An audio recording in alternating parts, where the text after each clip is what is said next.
misalnya kalau gini nih, Anda ingin punya datanya tentang apa ya, tinggi badan orang gitu ya. Anda ingin melihat pengaruh tinggi badan, bisa ada hubungan antara tinggi badan dengan prestasi olahraga misalnya gitu ya.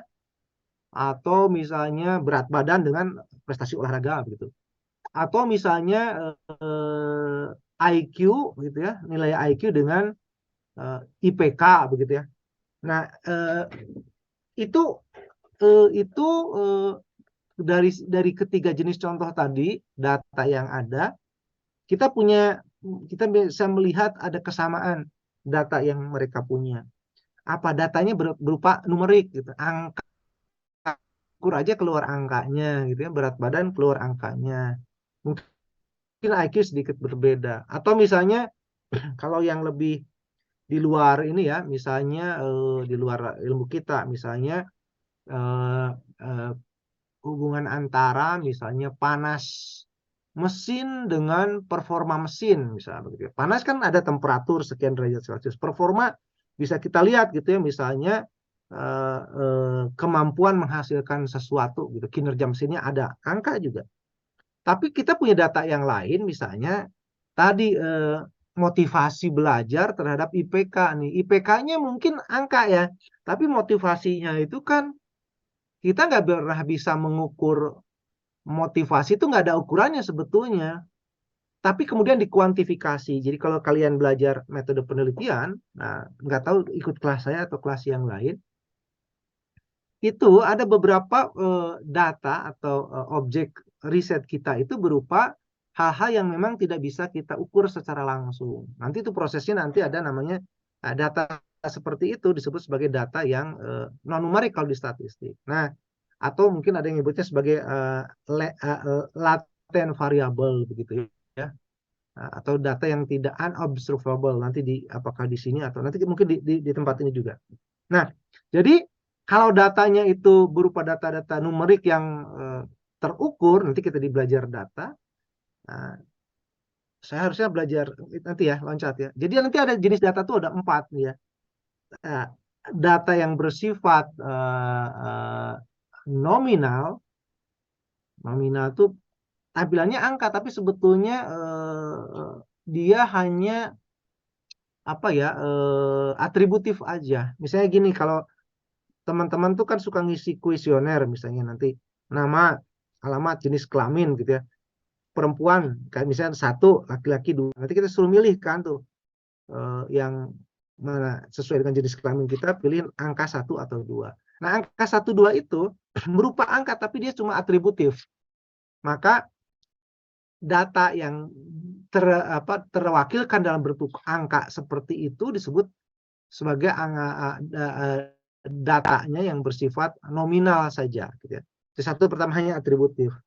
Nggak ada bedanya tuh 1 dan 2 kan, kalau ukuran normal kita 2 itu lebih besar dari 1 gitu ya. Atau misalnya ada lagi 1, 2, 3, 4 lebih besar dari 2 gitu.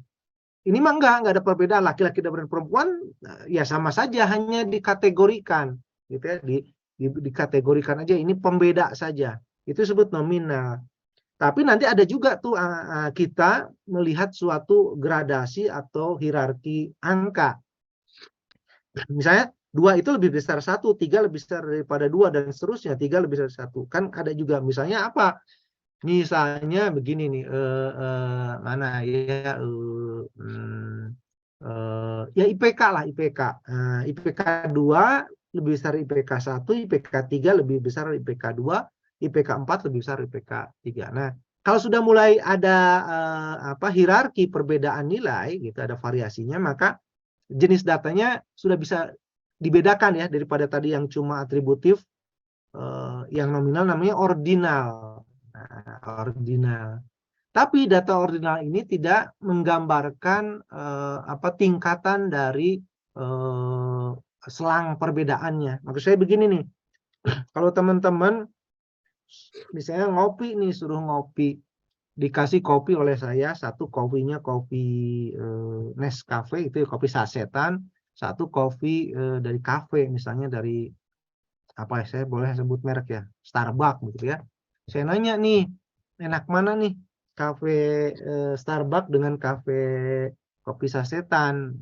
Nanti kata Anda mungkin, Pak lebih enak kopi Starbucks daripada kopi sasetan gitu. Coba kasih nilai seberapa enak gitu. Kalau Starbucks berapa nilainya? Kalau dalam skala 0 sampai 10, Starbucks berapa nilainya? Kemudian kopi sasetan berapa? Misalnya Anda katakan Starbucks saya kasih nilai 8, Pak. Kalau kopi sasetan 4. Nah, ini kan jelas kelihatan bahwa kopi Starbucks itu lebih enak daripada sasetan. Gitu. Tapi sebetulnya apakah Starbucks itu kan 8 nih, yang sasetan 4. Secara aritmatika biasanya kita mengatakan secara aljabar gitu dikatakan bahwa 8 ini kan 2 kalinya dari 4 gitu ya.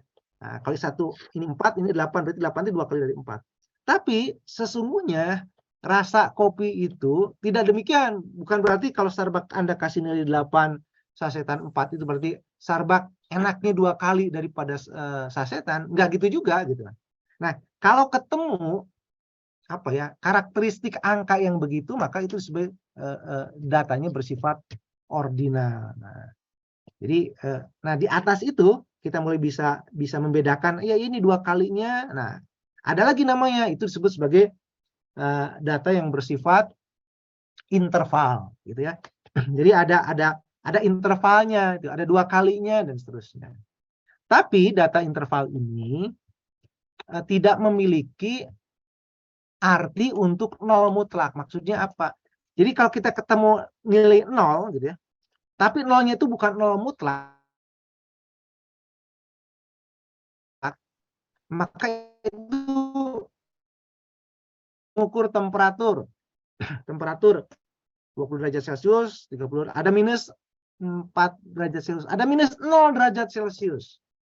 Kalau saya tanya 0 derajat Celcius itu apakah berarti dalam ruang itu, kalau kita berada dalam ruang 0 derajat Celcius, apakah artinya kan Celcius temperatur itu menunjukkan panas ya, kalori, panas, kalor.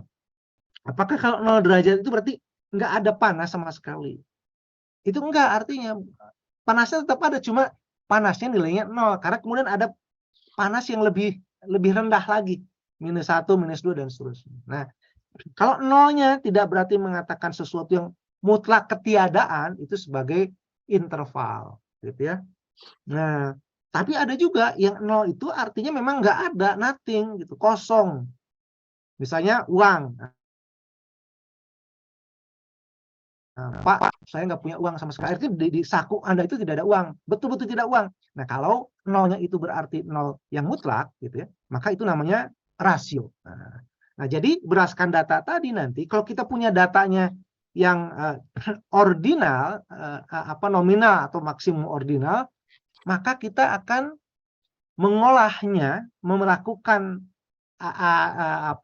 analisis statistiknya itu dengan analisis statistik yang disebut non parametrik gitu ya. Parametrik itu artinya parametrik itu kurang lebih angka yang berskala interval ke atas gitu. Tapi kalau kita datanya interval atau rasio, maka kita bisa gunakan statistik parametrik. Nanti beda tuh cara ngitungnya. Ngitung misalnya nanti di dalam analisis korelasi. Korelasi kalau datanya berupa data parametrik dan data non parametrik, nanti cara ngitung koefisien korelasinya juga akan berbeda. Nah, yang satu parametrik, satu non parametrik.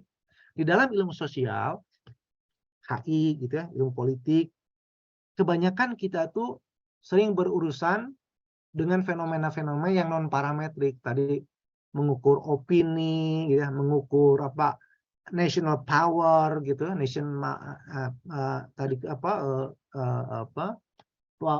power dari negara-negara yang memang dia bersifat non parametrik, banyak banget.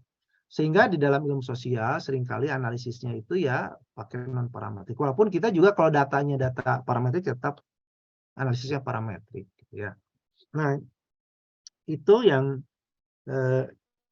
berikutnya nanti dalam statistik pada akhirnya digunakan untuk riset ya, untuk penelitian. Di dalam penelitian ini kita harus bisa memahami beberapa konsep atau istilah penting dalam penelitian. Yang pertama itu adalah tentang variabel, yang kedua tentang apa itu sebetulnya bukan variabel. Pertama ada konsep, yang kedua tentang konstruk, dan nanti variabel. Nah, ini yang nanti lompat dulu ya, nanti kita akan bicara tentang variabel. Nah, ini berbagai jenis variabel, ada yang kalau berdasarkan mana yang mempengaruhi, mana yang dipengaruhi, nanti kita akan menemukan dua jenis variabel utama, yaitu variabel independen dan dependen. Yang dipengaruhi atau disebut variabel terikat, independen adalah variabel yang mempengaruhi atau variabel bebas. Nah, di antara dua variabel ini ada beberapa variabel lain, namanya ada variabel moderator, intervening, atau variabel kontrol. Ini di antaranya, berbagai jenisnya beda, nanti kita pelajari. Nah, itu pertama terkait tentang statistik. Jadi kita akan belajar tentang itu ya, statistik. Tadi kita pukul 8.19 coba sampai pukul 9 dulu ya, pakai pukul 9. Tadi kan nanti saya akan lanjutkan terkait dengan data, tadi ya sudah dibahas, tapi akan kita lihat karena nanti yang akan kita olah itu data. Sebelum lanjut ada pertanyaan dulu, silakan, mangga. Oke, kelihatannya belum ya. Saya lanjutkan dulu sekarang ke tentang data tadi yang walaupun sudah saya bahas sekilas. Nah, saya ingin menjelaskan dulu lebih rinci tentang data mana. Oke. Oke, sudah kelihatan ya mestinya. Slideshow. Begini. Kelihatan?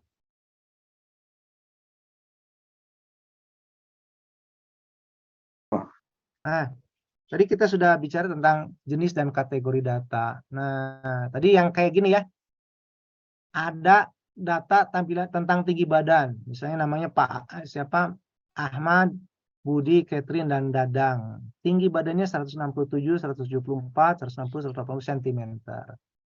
Nah, ini tinggi badan ini apa namanya? Tadi yang jenis data.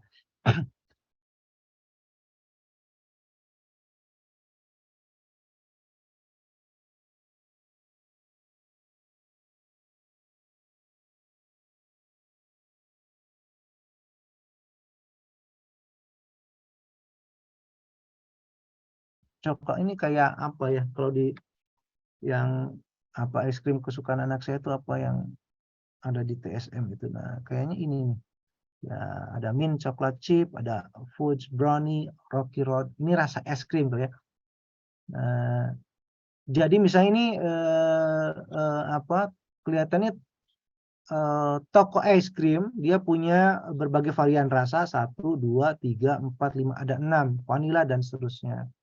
Terus ini adalah data atau statistik yang terkait dengan si es krim tadi.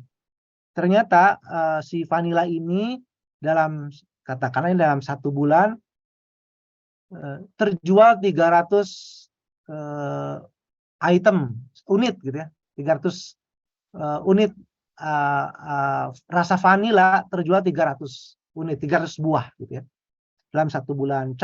Rasa coklat terjual 450, rasa cookies and cream terjual 275, lalu rasa mint coklat chip 315, rasa fudge and brownie 375, dan rocky road 250. Kita lihat ya, kenapa ya ada varian jumlah terjualnya, karena apa ya? Kita cek katanya biasanya kalau penggemar es krim yang rata-rata kan usia muda begitu ya. Kalau orang-orang tua tidak begitu, enggak ya, rata-rata tidak lagi makan es krim. Anak-anak muda itu es krim itu suka karena ada coklatnya gitu. Kita cek apakah di antara varian rasa ini mengandung unsur coklat atau enggak gitu. Ternyata kalau vanilla kan enggak ya, memang namanya juga vanilla, tidak mengandung unsur coklat. Lalu ya rasa coklat jelas gitu ya. Cookie and cream ada coklatnya, mint chocolate chip, namanya juga mint chocolate, ada rasanya. Fudge and brownie ada ya, ada. Kemudian rocky road, saya belum tahu rocky road kayak gimana, itu ada. Nah, kita lihat kalau dari sini angka kayak gini ya, 300 nggak ada. Oh, tapi kok laku ya gitu. 450 ada. Wah, ini nggak tadinya saya pikir kayak gini ya. Oh, karena ditentukan oleh adanya coklat gitu ya. Maka ini coklat terjual 450. Tapi ternyata ada yang mengandung coklat tapi terjualnya cuma 250 nih. Itu ya, di bawah yang vanilla yang nggak ada coklatnya.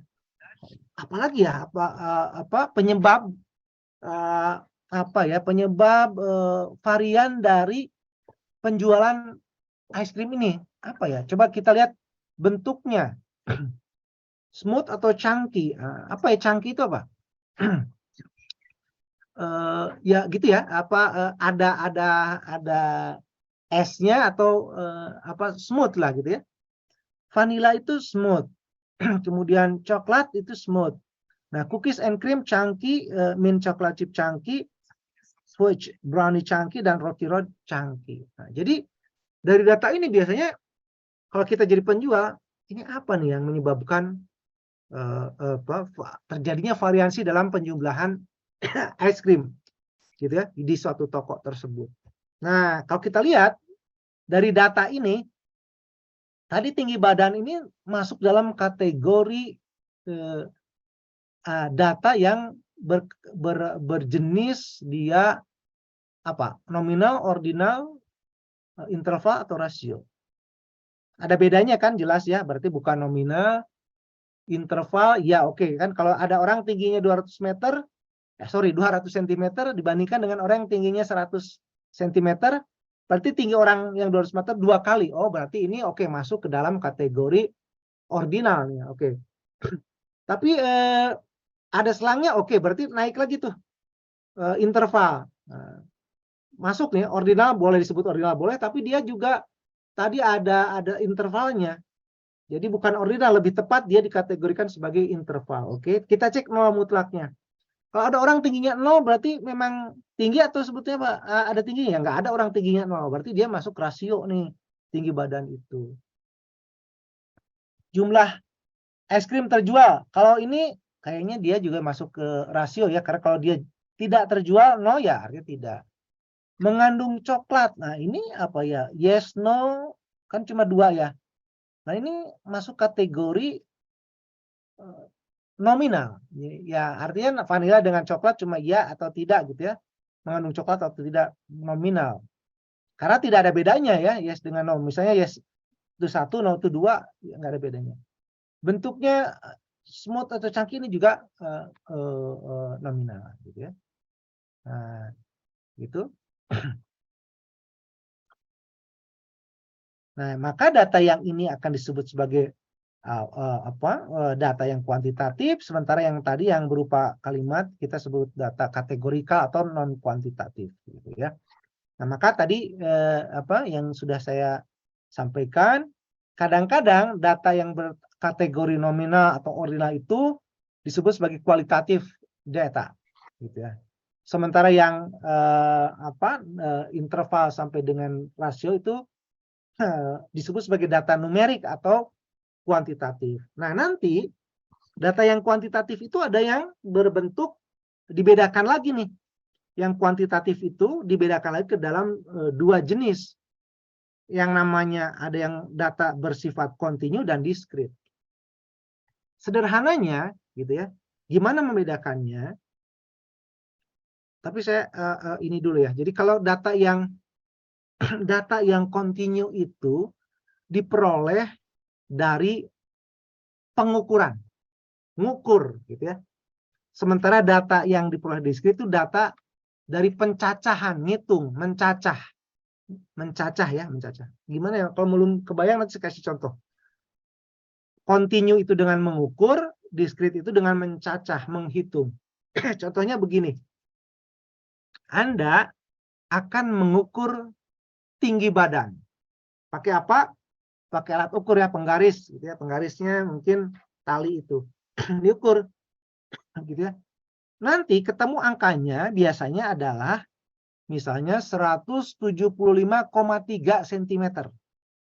Ya, karena pakai penggaris nanti ada komanya gitu, ada lebihnya. Jadi nggak pas di angkanya itu nggak bilangan bulat gitu. tapi dia bilangan real mengandung koma.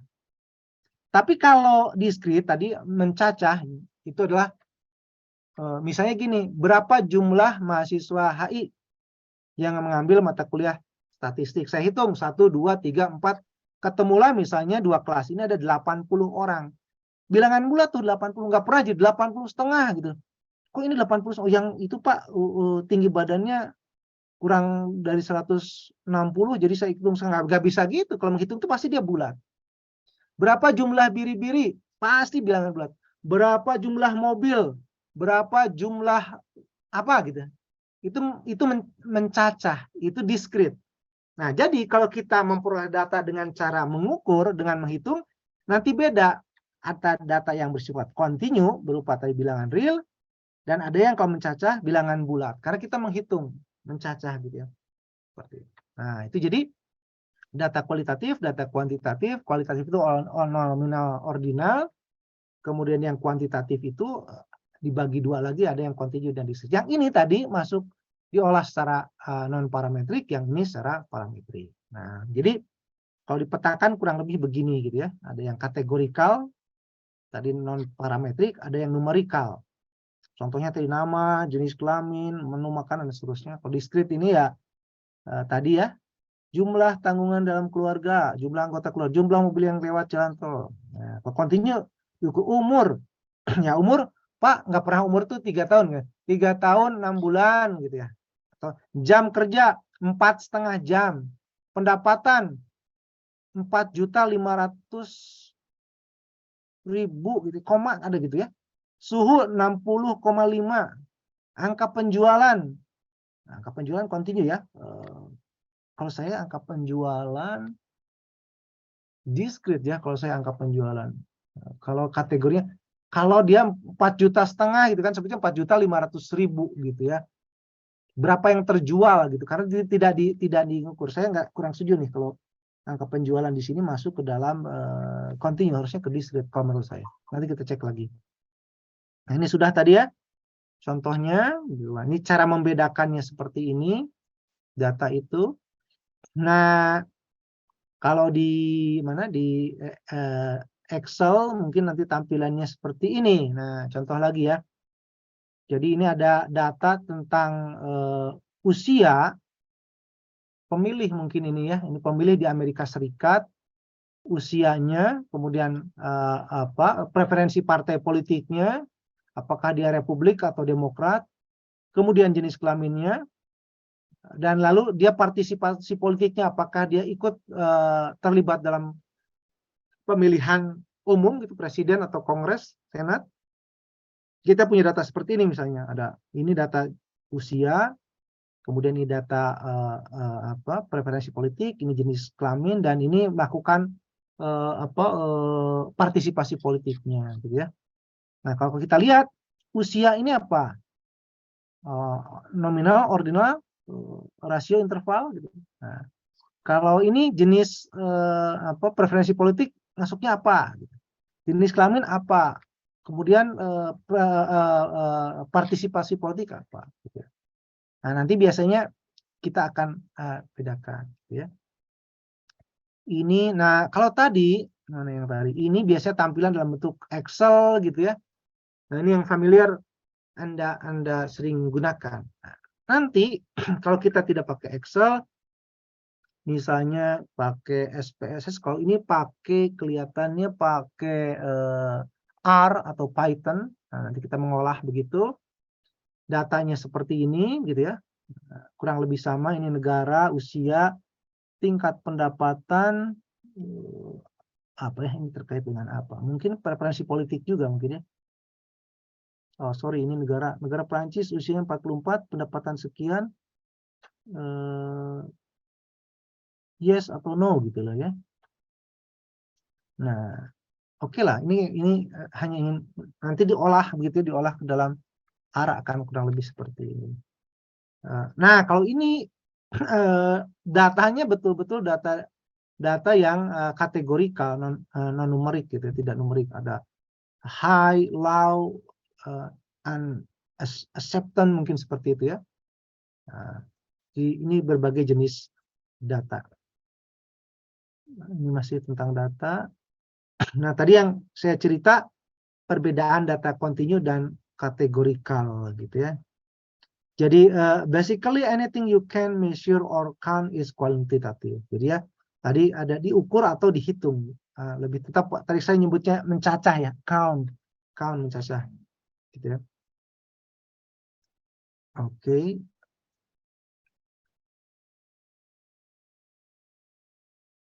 Ini apa nih? Most data set contains both type of data.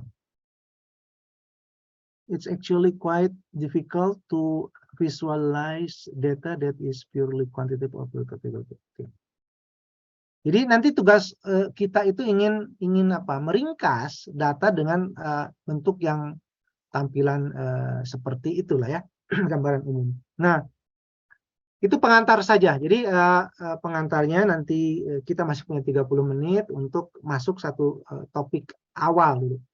Jadi statistik itu saya sebetulnya ingin mengajak teman-teman bahwa kita jangan alergi statistik karena ke depan memang harus diolah. Waktu SMA sempat belajar apa min, median, modus, oke, good gitu ya, modal dasar. Jadi pemahaman kita tentang kecenderungan memusat atau sentra tendensi itu ya ada, dan kecenderungan menyebar atau dispersi kita kan udah kenal ya, min, median, modus, standar deviasi gitu dulu. Tapi ngapain ya dulu kita ngitung-ngitung kayak gitu ya.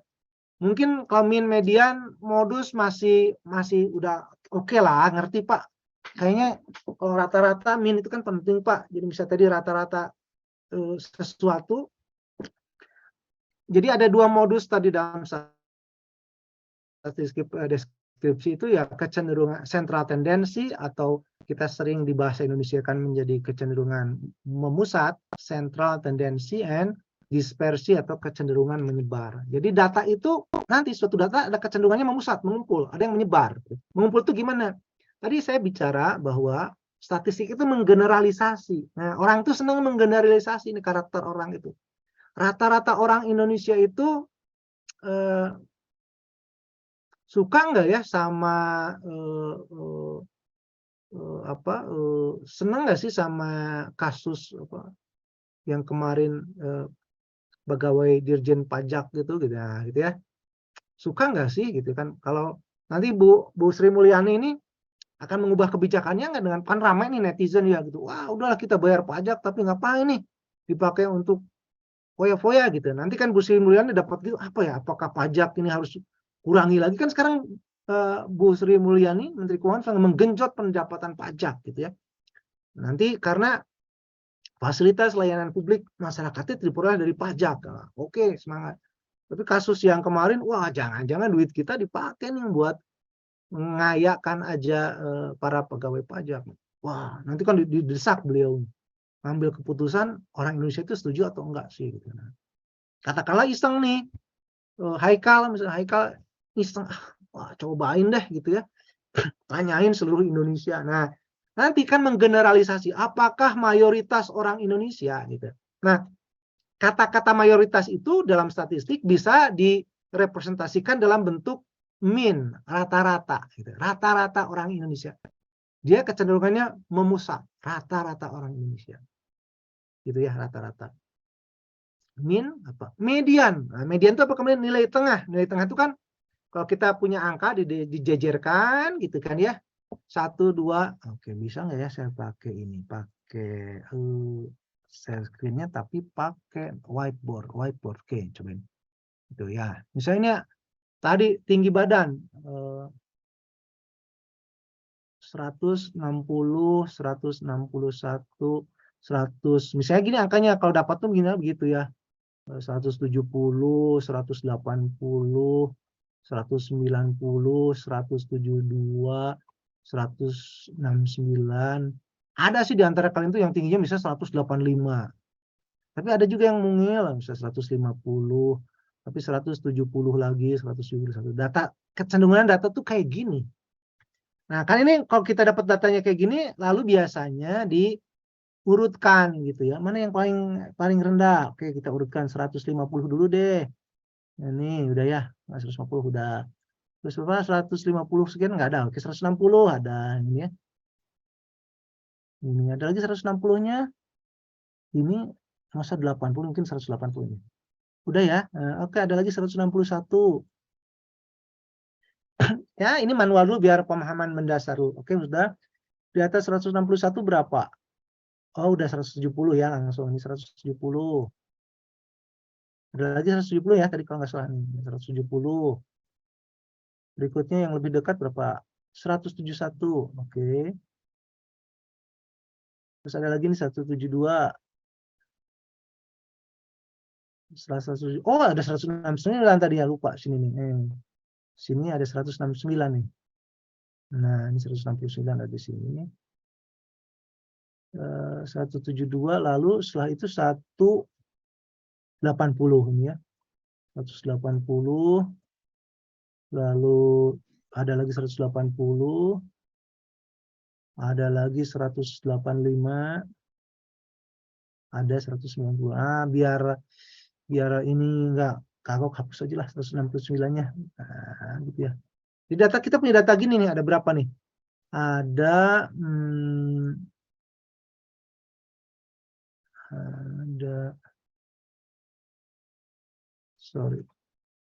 ada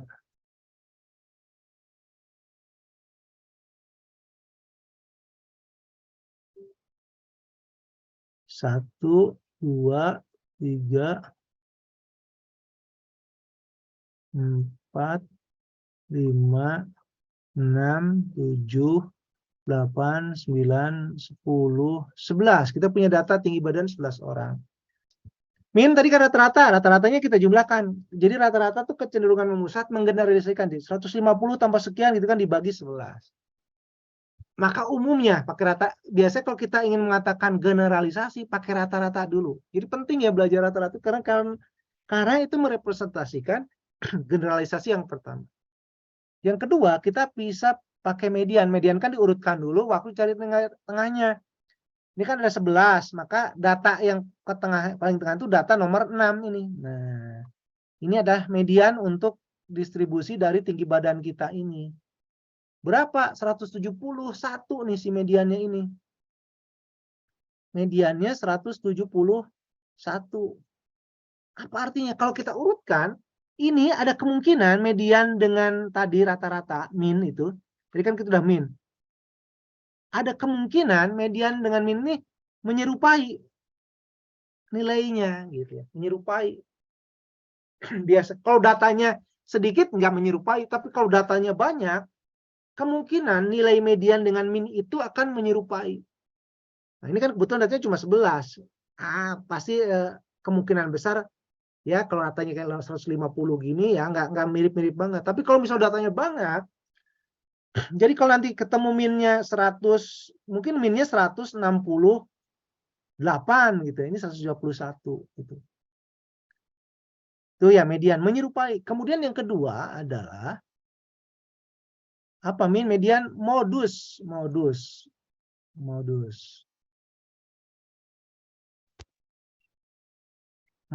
ya. Modus yang paling sering. Nah, modus tuh gitu ya. Modus tuh modus yang paling sering mana nih? Ini 170 ada 2 nih ya. Kemudian 180 ada 2. Nah, nanti katakanlah ini ada 170 ada 3 aja lah gitu ya. Katakanlah modusnya nanti 170. Nah, kita lihat ya. Ini median 170, modusnya 170, median 117. Minnya katakanlah tadi 169. Kita lihat baik min, median, modus itu angkanya serupa, berdekatan. Sekali lagi ini karena angkanya sedikit, mungkin nggak kelihatan ya persamaan, kemiripan. Maka min, median, modus itu kita sebut sebagai central tendency atau kecenderungan pusat yang biasanya akan kita gunakan untuk menggeneralisasi. Jadi kalau Anda, ini yang paling basic dulu ya. Kalau Anda ingin menggeneralisasi suatu data, cari aja dari min, median, modusnya. Ini sederhana dari min, median, modusnya. Nah, gitu ya. Tapi ini juga kan namanya statistik itu menerka, menebak, memproyeksikan. Tentu ini nggak tepat banget nih 171, 170, 160 nggak tepat. Memang ada satu kondisi min, median, modusnya mungkin sama. Tapi faktanya jarang yang betul-betul tepat sama. Nah, kalau gitu seberapa jauh sih bedanya mean, median, modus data sebenarnya dengan data yang kita tebak gitu, kita perkirakan. Jadi ini kan sebenarnya ini apa sih tebakan kita gitu ya. Nah, ini kan ada gap ya. Ada gap. Yang bagus itu gapnya kecil ya. Gapnya kecil. Yang bagus itu gapnya kecil. Bagus. Ya. Nah, tapi tingkat kepercayaan kita itu nanti dikoreksi nih. Dikoreksi dengan namanya tadi dispersi. Nah, dispersi itu tadi kecenderungan menyebar. Itu ada parameternya, ada standar deviasi atau nanti ada varian. Nah, ini varian. Lambangnya begini biasanya, varian. Nah, varian, sering namanya varian. Ini dispersi itu adalah seberapa menyimpang gitu ya. Seberapa menyimpang data sampel dengan data populasi. Ini kan kalau kita tadi ngambil sampel ya. Ngambil sampel. Nah, maka ini penting tuh menyatakan bahwa tingkat kepercayaan kita atas hasil pengukuran sampel kita, atas hasil tebakan kita tuh seberapa akurat. Dilihat dari standar deviasinya. Kalau terlalu menyimpang, jadi ini sebenarnya dengan tebakan, itu kan gapnya tadi harusnya kecil. Nah, standar deviasi atau varian itu tuh suatu parameter yang menggambarkan simpangan gapnya. Jadi kalau deviasinya itu kecil, ya berarti bagus tebakan kita. Tapi kalau deviasinya terlalu besar, maka tebakan kita itu kurang akurat. Tebakan itu kan kita ngambil sampel dari populasi. Tadi kan tinggi badan atau tadi tentang TOEFL gitu kan nggak semuanya kayak gitu. Nah, seringkali karena data nanti itu terlalu banyak, kita akan melakukan sampling, banyak hal gitu ya. Datanya terlalu besar, kita lakukan sampling. Tapi nanti kita kalau belajar big data, maka kita akan mungkin olah ya data yang besar, namanya big data dan seterusnya. Nah, jadi itu yang ingin saya sampaikan di sini terkait dengan tadi ya dua ukuran dalam statistik yang telah kita pelajari tapi mungkin kita lupa apa sih makna sesungguhnya. Jadi tetap ya belajar mean, median, modus, kemudian standar deviasi. Jadi kalau Anda nanti nih sebentar lagi rame pemilu, ya, baik pemilu pilkada, pilpres, mudah-mudahan tidak ini lagi ya, tidak ada polarisasi lagi, tidak ada kardrun cebong lagi gitu ya, tidak ada lagi politik identitas yang digunakan oleh kandidat untuk yang nantinya memecah belah kita gitu ya. Ini saatnya musim cebong kardrun, nah 2024, 2023 udah mulai nih, kita udah mulai.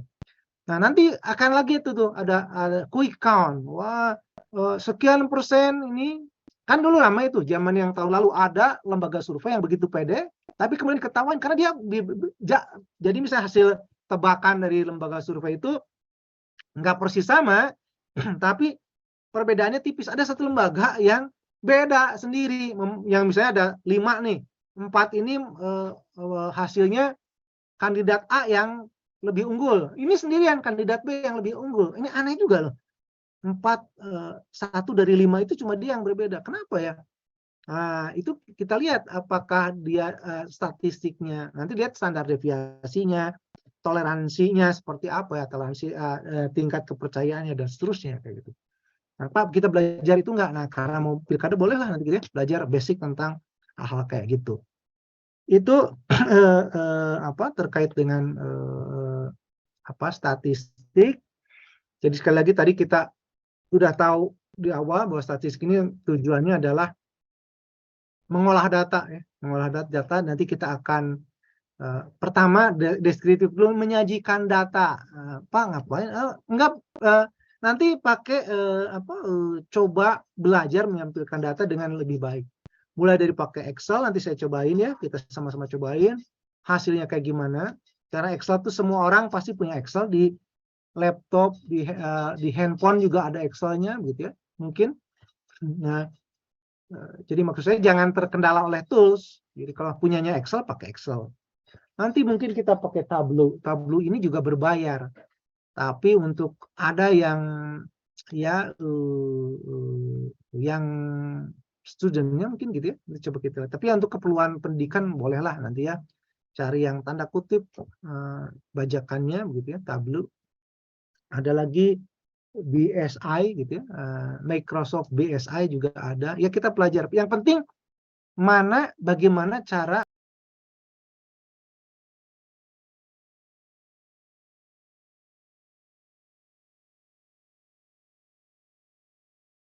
ya. Nah, sebetulnya ada satu lagi tapi kita sudah 8.49. Saya kebetulan pukul 9 nanti akan bergeser. Dan satu lagi yang ingin saya sampaikan itu mudah-mudahan ini masih 10 menit saya ini dulu ya, kasih pengantar dulu. Satu hal lagi yang di bagian pertama yang ingin saya teman-teman bahas itu di statistik itu terkait dengan probabilistik. Statistik kan tadi berbicara sebetulnya kemungkinan.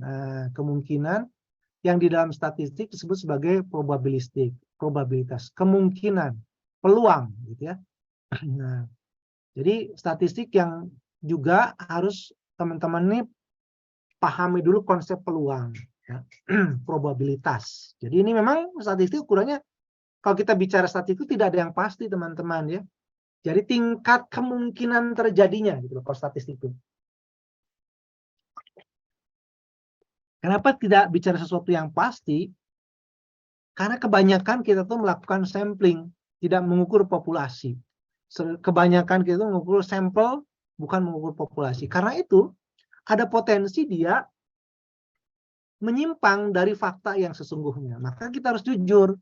Seberapa menyimpang, berapa peluang benar, berapa peluang salah kesimpulan yang kita sampaikan tersebut. Maka kita harus paham tentang probabilitas.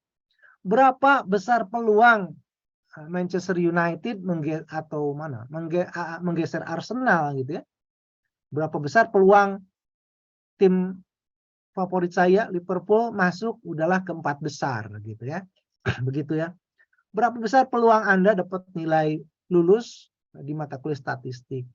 Berapa besar peluang Ganjar Pranowo terpilih menjadi presiden? Itu berbicara tentang probabilitas sehari-hari.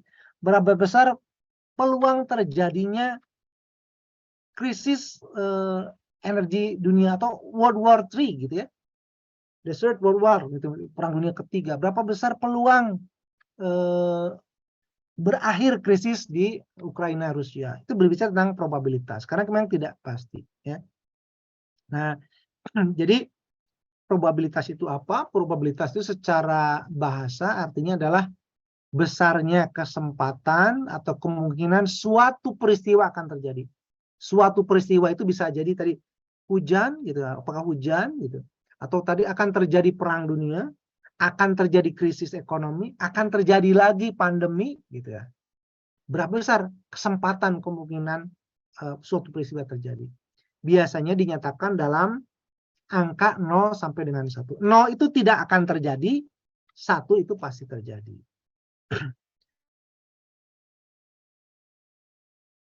Apa yang pasti terjadi? Kematian. Oh, udah pasti orang itu akan pasti mati. Jadi peluang mati itu adalah 1. Pasti terjadi. Seorang mati itu pasti terjadi. Peluang tidak akan terjadi. Misalnya apa? Buah semangka berdaun sirih. Nah, itu nggak mungkin buah semangka berdaun sirih. 0 peluang terjadinya. Misalnya apa? Terjadi, Pak, terjadi hujan salju di Indonesia. Wah, tadinya mungkin ini peluangnya 0. Tapi bisa nggak kalau terjadi sesuatu? Wah, mungkin aja. Sama seperti misalnya Eropa jadi gurun pasir. Nah, mungkin karena di Saudi dulunya katanya di Jazirah Arab itu dulunya. Nah, jadi tadi ya 0 sampai dengan 1 dinyatakan. Makin besar peluangnya 1, makin kecil tidak terjadi 0 gitu ya. Semakin kecil probabilitas suatu peluang suatu peristiwa itu maka mendekati 0. Nah, ya. Nah, sekarang bagaimana merumuskan probabilitas atau nilai peluang atau nilai kemungkinan terjadi atau tidak terjadinya suatu peristiwa tertentu. Ada yang dengan cara klasik, ada dengan cara frekuensi relatif, ada dengan pendekatan subjektif, gitu ya. Nah, biasanya namanya, jadi istilahnya peluang terjadi atau peristiwa-peristiwa itu disebut dengan huruf E. Ini diambil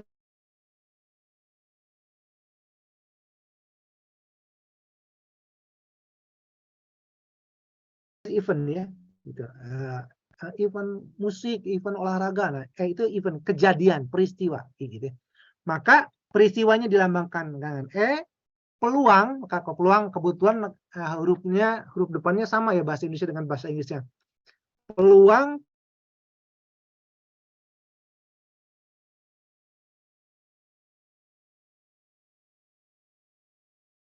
probability of event something gitu ya. Jadi event, probability of event, peluang terjadinya peristiwa tertentu. Jadi kalau pakai bahasanya PP kalau di Indonesia gitu ya. PP, tapi kan ada dua P, nggak boleh itu dalam perumusan matematik ada dua simbol yang sama. Jadi kebetulan kalau bahasa Inggris beda nih, probabilitas peluang itu peristiwanya huruf E. Jadi PE ini adalah peluang terjadinya suatu peristiwa, dirumuskan dengan huruf PE gitu ya.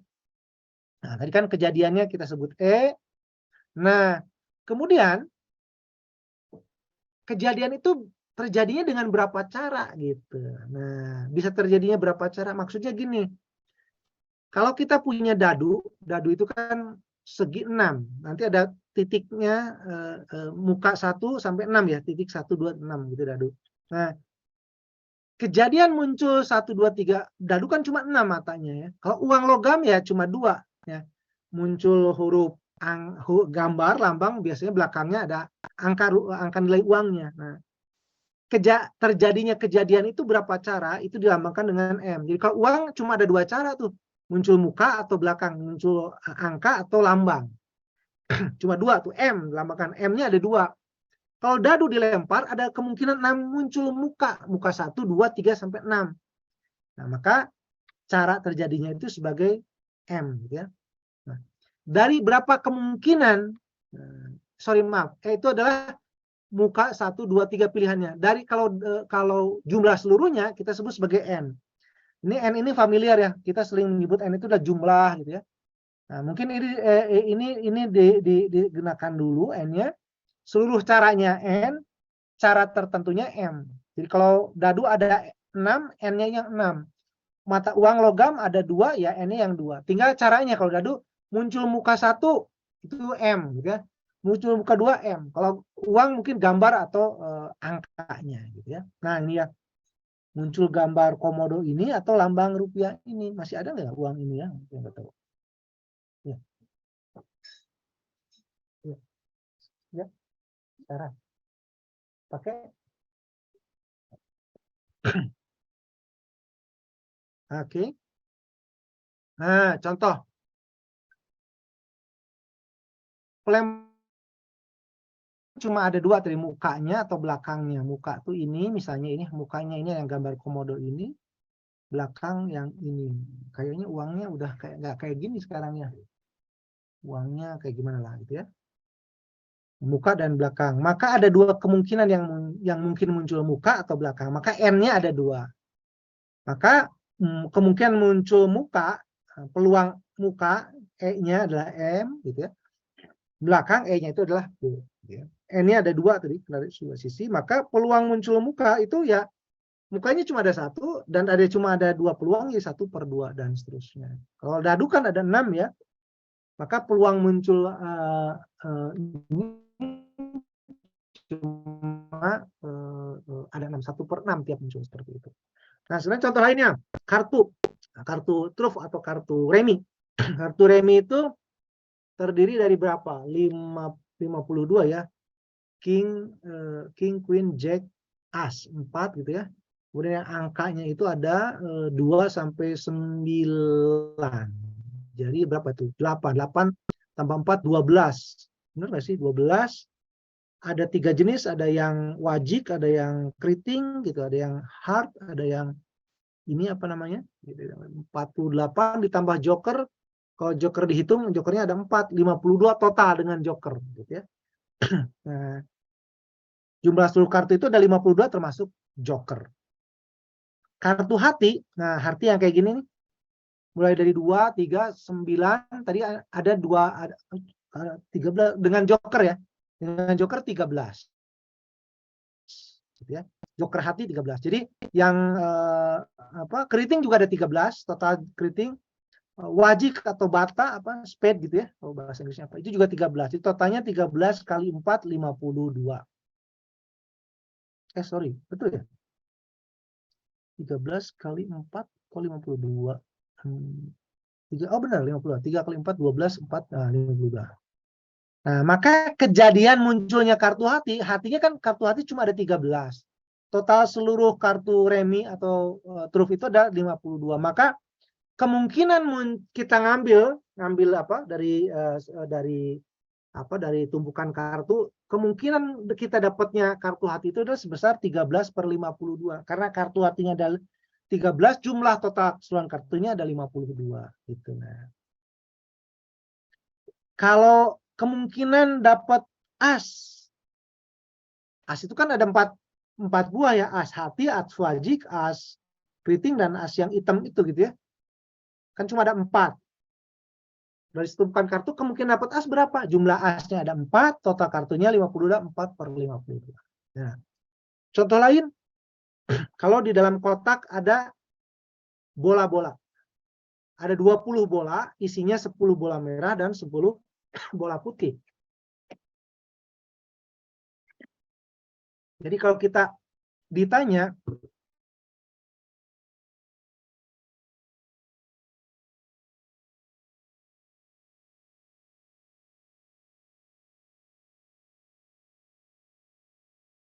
peluang terambil bola merah itu udah 10/20, artinya setengah. Jadi memang 50-50 ya.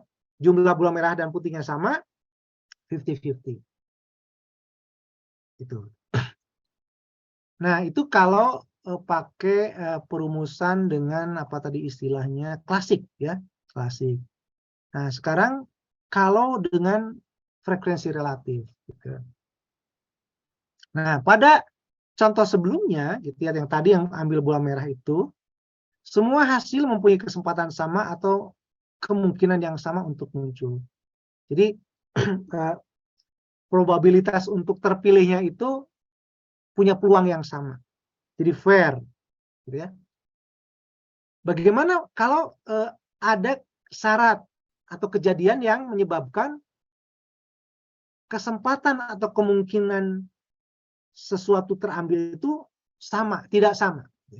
Nah, maka kita akan gunakan probabilitas empiris, yaitu menggunakan frekuensi relatif dari suatu kejadian dengan syarat banyaknya pengamatan atau sampelnya itu berjumlah besar. Nah, contoh apa? Tadi ya kita punya dadu, dadunya itu kita lemparkan gitu, kayak kita main ular tangga, main monopoli gitu ya. Berapa gilirannya? Dilemparkan 1000 kali. Jumlahnya kejadiannya banyak, n-nya 1000 kali. Nah, maka frekuensi munculnya muka dadu X itu akhirnya ya muncul muka 1, 2, 3, 4, 5 atau 6 gitu ya. Jadi muka dadu 1, 2, 3, 5, 6 gitu ya. Kita lakukan 1000 kali nih, 1000 kali. Ternyata setelah 1000 kali itu kita dapatkan muncul muka 1 ada 164 kali, muncul muka 2 165 kali, dan seterusnya ini ya, sampai 6.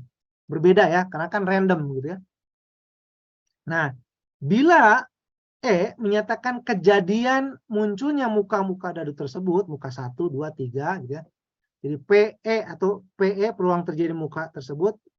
Kalau muka 1 jadi P1, muka 2 P2, muka 3 P3 dan seterusnya. Maka peluang terjadinya muka 1 itu adalah 164/1000 dan seterusnya ya. Yang ketiga pendekatan subjektif. Nah, kita akan gunakan ruang sampel begitu ya. Coba kan kebetulan sudah pukul 9.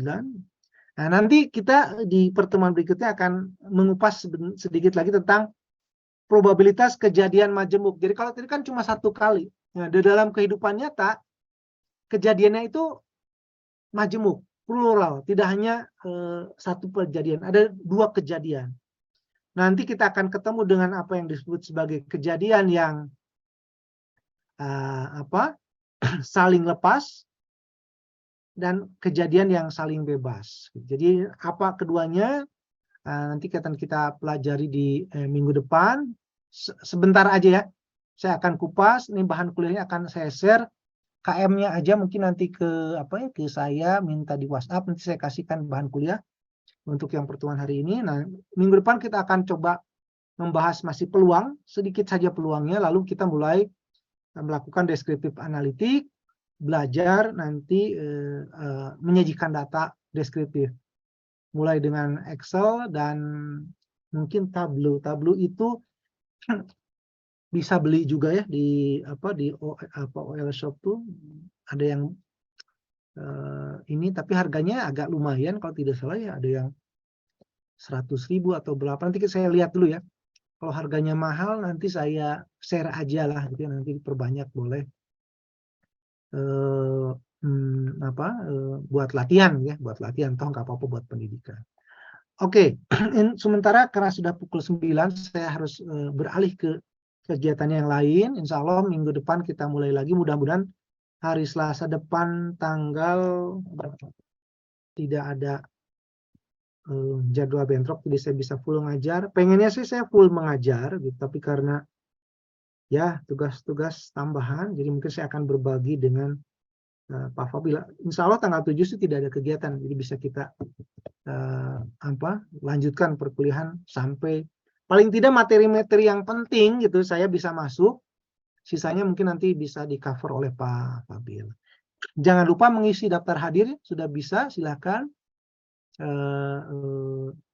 Kalau ada pertanyaan-pertanyaan boleh lewat WhatsApp grup. Kalau udah ada WhatsApp grupnya saya tolong dimasukkan. Dan selamat beraktivitas, mudah-mudahan sehat semuanya.